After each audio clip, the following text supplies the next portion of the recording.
Je suis arrivé ici il y a 32 ans avec, pour tout dire, un projet pas spécialement d'habitat groupé, mais de ferme bio au départ. Et seulement après, on a commencé à grandir progressivement en nombre. Ça a été aussi tout à fait progressif. On n'est pas arrivé en pays conquis, on va faire des tas de trucs complètement fous. On a d'abord fait de l'agriculture pendant 10 ans comme des enragés en plus. Donc ça a installé le lieu, ça lui a créé petit à petit une réputation. Et donc en arrivant ici, j'étais quand même quasi certain qu'on allait réinventer quelque chose en voyant d'aussi grands locaux, de me dire, je ne sais pas à quoi ça va servir tout ça, mais tout se fait vraiment progressivement.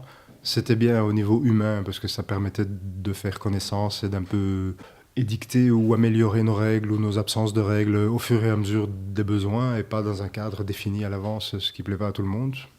Tout l'apprentissage commence vraiment au moment où tu entres dans le vrai, où tu es dans le réel, où tu découvres que les gosses de ta voisine sont hyper bruyants ou que le chien de ton voisin est insupportable ou des bêtises du genre.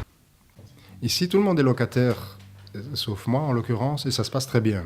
Dans la mesure où j'ai tout fait moi-même, j'estime à mon âme et conscience proposer des loyers quand même franchement pas chers, où on a une gestion relativement écologique de tout ce qui est les charges, l'eau, le chauffage et tout. Même ça, j'ai l'impression que personne s'en plaint, ça coûte quand même moins cher qu'ailleurs en termes de charges.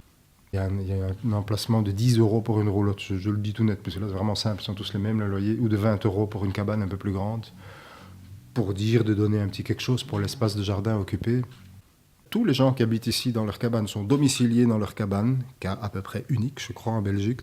Les habitants de cabane chez nous qui sont juste complètement heureux d'avoir pu inventer leur espace à leur guise, aussi l'investir progressivement avec l'argent qu'ils avaient, et pas forcément un truc clé sur porte terminé du premier coup, et donc tout le côté expérimental. Ça permet un truc hyper vivant comme ça qui effectivement les gens adorent, quoi. Les gens qui viennent visiter ici, c'est toujours ça qu'ils veulent voir, c'est les cabanes parce que ça fait rêver. Je trouve que l'habitat groupé est du coup cette espèce de milieu entre la 4 façade un petit peu trop classique où chacun est vraiment chez soi dans son précaré, avec tout ce que ça engendre comme surcoût dans la vie.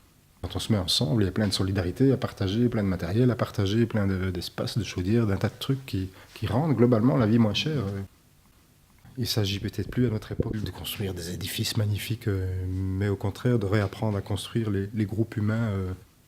Je ne peux même pas imaginer ce que serait ma vie maintenant si je n'avais pas vécu ici, puis ce serait vraiment complètement différent. Je me suis co-construit dans cette expérience ici, et donc bien sûr, je ne m'imagine nulle part ailleurs en fait. Il va y avoir un peu de galère au début, et à ceux-là, je dirais, et souvenez-vous, cette galère, vous allez l'adorer quand vous vous en souviendrez 10 ans après, parce que c'était le meilleur moment. Les odeurs de plâtre mouillé dans la chambre du petit que tu viens de faire, mais qui a encore rien du tout en dessous. Mais ça y est, t'es dans tes murs.